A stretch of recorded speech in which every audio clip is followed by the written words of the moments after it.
श्री शारदा गणपति गुरुभ्यो नमः। अब हम आपके सामने प्रस्तुत कर रहे हैं भ कक्षा मानम।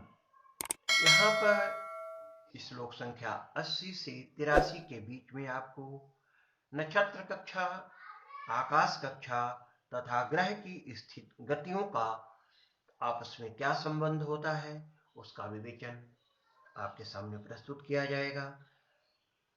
श्लोक संख्या 80 में जैसा वर्णित है, भवेद भकक्षा तीक्ष्णंशूरभ्रमणं संस्कृताडितं सर्वोपरिष्टाद् भ्रमति योजनस्तैर्वमण्डलम्।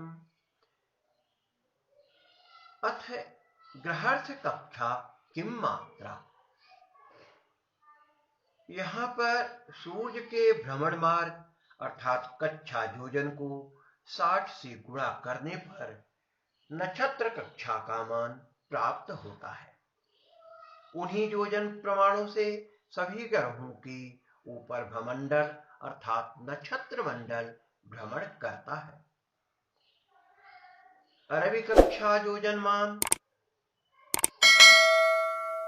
4,03,31,500 वर्ष है, अर्थात 4,3,3,1,5,0,0 वर्ष। इसी तरह से नक्षत्र कक्षा योजन 60 गुणे 4,03,31,500 है। इनका यदि आपस में गुणा कर दिया जाए तो जो मान प्राप्त होता है वह 2,5,9,8,9,0,0। अब हम आपके सामने आगे श्लोक संख्या 81 में जैसा बताया गया है, कल्पोक्त चंद्रभगणाः गुणिताः शशि कक्षया आकाश कक्षा सगेया करव्याप्तिस्तथा रवे। यहाँ पर कल्प चंद्रभगण एक कल्प में होने वाले चंद्रभगण की संख्या को चंद्र की कक्षा योजन से गुणा करने पर जो गुणनफल प्राप्त होता है उसे ख कक्षा जानना चाहिए तथा उसी सीमा तक सूर्य की किरणें व्याप्त रहती हैं। यह जानकारी भी हमें इससे प्राप्त होती है। श्लोक संख्या 82 में जैसा बताया गया है, ग्रहाणाम दिन गति योजनानि। इसकी जानकारी हमको कैसे मिली तो इसको बताते हुए शास्त्रकार ने जैसा कि वर्णन किया है, सैव यत्कल्प भगणैर्भक्ता तद्भ्रमणं भवेत् कुआशरैर्विभाज्याह्नं सर्वेषां प्राग्गति अस्मृता। यहाँ पर उक्त ख कक्षा मान को जिस ग्रह की कल्प भगण संख्या से भाग दिया जाएगा, भागफल उस ग्रह की कक्षा का योजनात्मक मान होगा। कल्प सामन दिवसों से आकाश कक्षा में भाग देने पर सभी ग्रहों की पूर्वाभिमुखी योजनात्मक गति का ज्ञान भी हमें इससे प्राप्त होगा। इसी तरह से श्लोक संख्या 83 में जैसा कि बताया गया है, भुक्ति योजन यजा संख्या सेन्द्रो भ्रमण संगुणा स्वकक्षाप्ता सुसातस्य तिप्थ्याप्ता गतिगोलका। इस विषय को विस्तृत करते हुए जैसा कि बताया गया है, ग्रहों की योजनात्मिका गति को चंद्र कक्षा योजन से गुणा कर स्व कक्षा योजनों से भाग देकर लब्धि को पुनः 15 से भाग देने पर तद ग्रहों की गति का कलात्मक मान हमें प्राप्त होता है। सूत्र रूप में अरबी कक्षा को 60 से गुणा किया जाए तो नक्षत्र कक्षा प्राप्त होती है। कल्प चंद्र भगण को चंद्र कक्षा से भाग देने पर आकाश कक्षा प्राप्त होती है। ख कक्षा बटे कल्प ग्रह भ्रमण करने से हमें ग्रह कक्षा की जानकारी मिलती है। जिस ग्रह की कक्षा अभीष्ट हो उस ग्रह के कल्प भ्रमण से ख कक्षा को विभक्त करने पर उस ग्रह का योजनात्मक मान हमें उस ग्रह की कक्षा का योजनात्मक मान हमें प्राप्त हो जाता है। इसी तरह से ख कक्षा को कल्प सावन दिन से भाग दिया जाए तो प्रत्येक ग्रह की योजनात्मक गति प्राप्त होती है। योजनात्मक गति को चंद्र कक्षा से गुणा करके ग्रह कक्षा गुणे 15 से यदि भाग दिया जाए तो ग्रह गति कला का मान हमें प्राप्त होता है। उपपत्ति रूप में एकस्मिन् चक्रे 360 अंशा अर्थात 60 अंशः भवति। अतश्चक्रकला 360 इंटू 60 बराबर 21,600।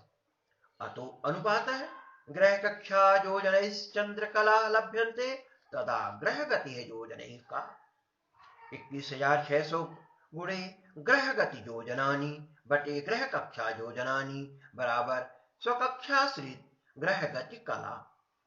उभयत्र चंद्र कक्षा प्रमाणेन गुणिते जातः 21,600 गुणे ग्रह गति योजनात्मक मान गुणे चंद्र कक्षा योजनानि बटे ग्रह कक्षा योजन गुणे चंद्र कक्षा योजनानि। अत्र पाठ पठिता चंद्र कक्षा 3,24,000 योजनानि भवन्ति।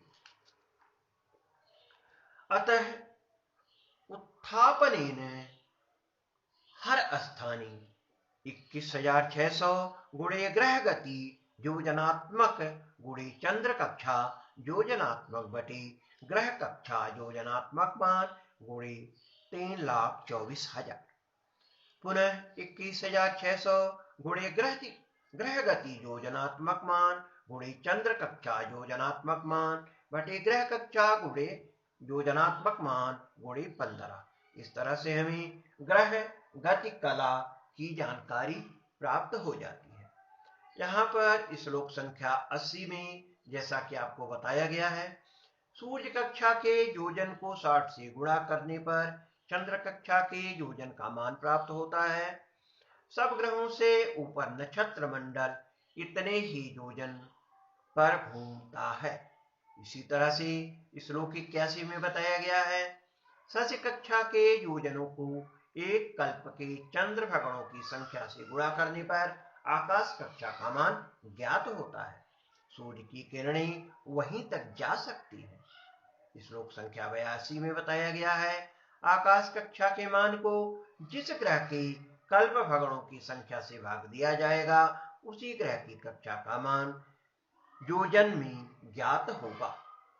आकाश कक्षा को कल्प के सावन दिनों के से भाग देने पर सब ग्रहों की दैनिक गति योजन में प्राप्त होती है। अतः श्लोक संख्या 83 में जैसा कि बताया गया है, इस योजनात्मक ग्रह गति को चंद्र कक्षा से गुणा करके जिस ग्रह की कक्षा से भाग दिया जाएगा उससे प्राप्त लब्धि को यदि 15 से भाग दे तो उस ग्रह की दैनिक गति का मान कलाओं में प्राप्त हो जाएगा। इस तरह से आपके समक्ष हमने श्लोक संख्या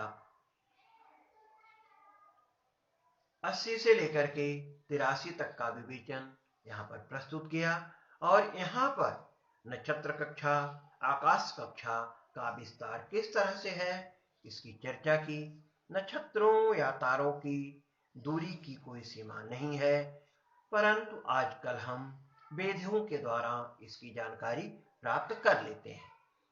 कई तारे पृथ्वी से इतनी दूर हैं कि उनके प्रकाश की पहुंचने में लाखों वर्ष तक का समय भी लग जाता है। उत्पत्ति स्वरूप में आपके सामने यहाँ प्रस्तुत करना चाहूंगा। जैसा कि बताया गया है, तीक्ष्णांशो, तीक्ष्णांश शब्द से अर्थ वर्तते सूर्यस्य भ्रमणम अर्थात भगड़ मार्गम भगड़ मार्ग तस्य मानमस्ति खखारर्थैकसुराराण्डवा इति भक्ष्यमाण कक्षामानम षष्टिताड़ितम फलम। तो यहाँ पर 4,03,31,500 को यदि 60 से गुणा किया जाए तो जो मान प्राप्त होता है वह 2,5,9,8,9,0,0,0,0।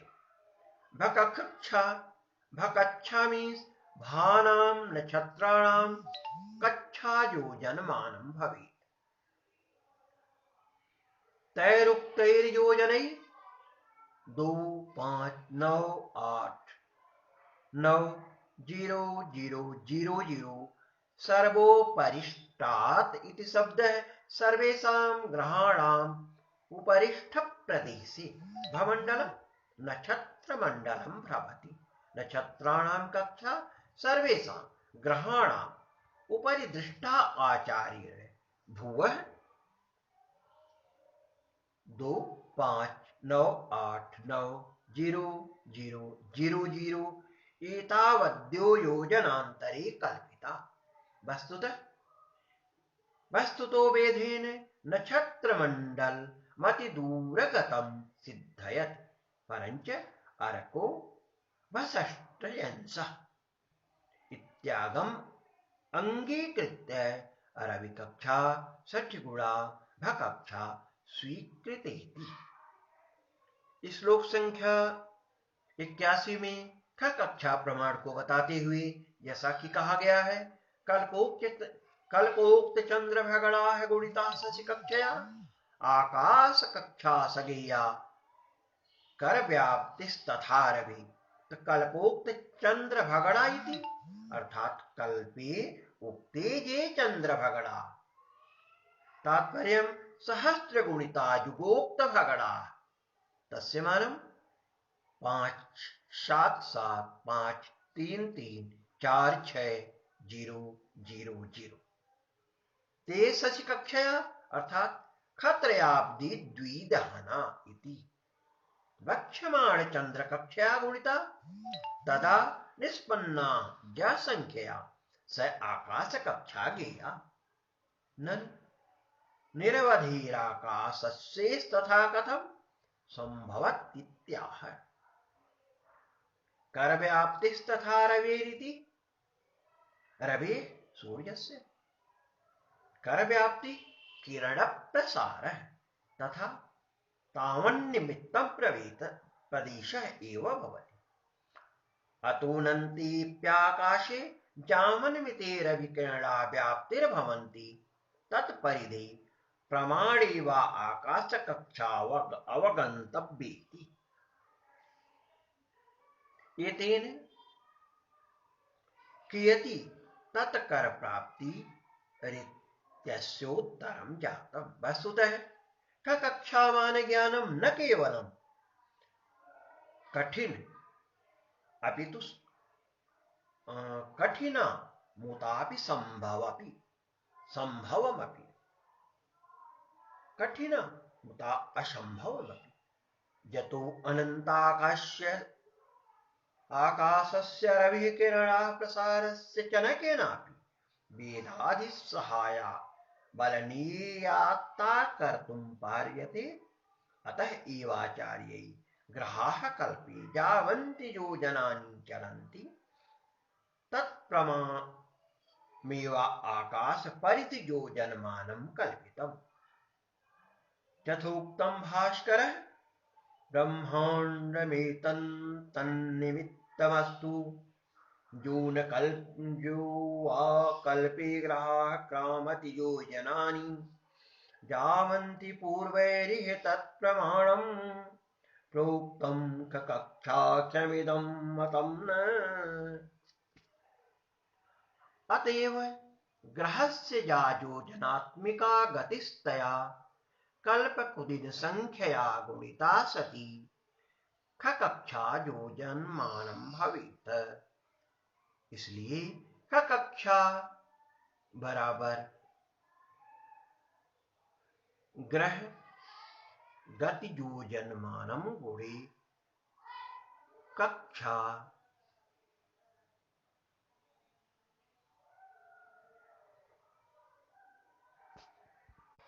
इसलिए यहां पर कक्षा बराबर ग्रह गुड़ी ग्रह योजन गुड़ी क गुड़ी कु।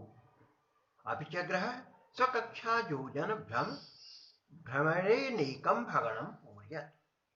कल्पकुदिने ग्रहस्य कल्पभगणाः अतो ग्रहकक्षयाः गुणिता ग्रह कल्पित भगणा कक्षामानं भवति। अतः कक्षा बराबर ग्रह कक्षा गुणे ग्रह गुणे मा गुणे भा। तत्राचार्येण ग्रहस्थाने चंद्र ग्रह एवोक्तस्तेन कक्षा बराबर चंद्र कक्षा गुणे चंद्र कक्षा भ्रमण इत्युपपन्नम्। अथ ग्रहस्य कक्षा किं मात्रा इति प्रश्नस्य उत्तरं विवक्षुर्भकक्षा अर्थात खकक्षे उक्तत्वेदानीं ग्रहाणां कक्षा दिन गति योजनानि चाह। सैव यत्कल्पभगणैर्भक्ता तद्भ्रमणं भवेत् कुवाशरैर्विभज्यान्नं सर्वेषां प्राग्गति अस्मृता। सैव खकक्षा यत्कल्पभगणैः अर्थात यस्य ग्रहस्य कल्पीय भगणमानैः भक्ता लब्धं तद् भ्रमणं तस्य ग्रहस्य योजनात्मकं कक्षामानं भवति। तत् कक्षा योजनमानं कुवाशरैः कल्पसामन्दिनैः विभज्य लब्धिमिता सर्वेषां ग्रहाणाम् अहन् एकहोरात्रयस्य प्राग्गति योजनात्मिका पूर्वाभिमुखी गति अस्मृता कथिता। लब्धतुल्य योजनमेव सर्वे ग्रहाः स्वकक्षाया पूर्वाभिमुखं गच्छन्ति इत्यर्थः।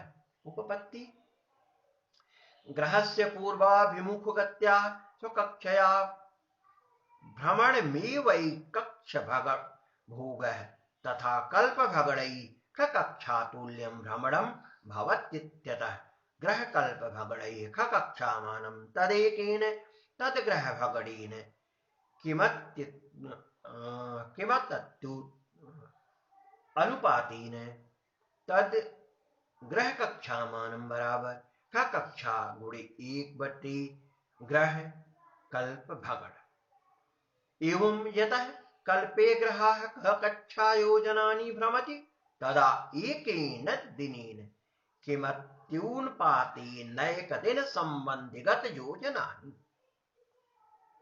बराबर कक्षा गुणे 1/3 कल्पकुदिन। अत्र हरभाज्ययोः स्थिरत्वा सर्वेषां ग्रहाणां योजनात्मिका गति समैव। भास्करोऽप्याह समागतिस्तु योजनैर्नभः सदां तदा भवेदिति। इसके साथ ही हम इस श्लोक संख्या 82 तक को यहीं पर समाप्त करते हैं। इस श्लोक संख्या 83 की उत्पत्ति अगले एपिसोड में आपके सामने प्रस्तुत की जाएगी। शुभम भूयात्। धन्यवाद।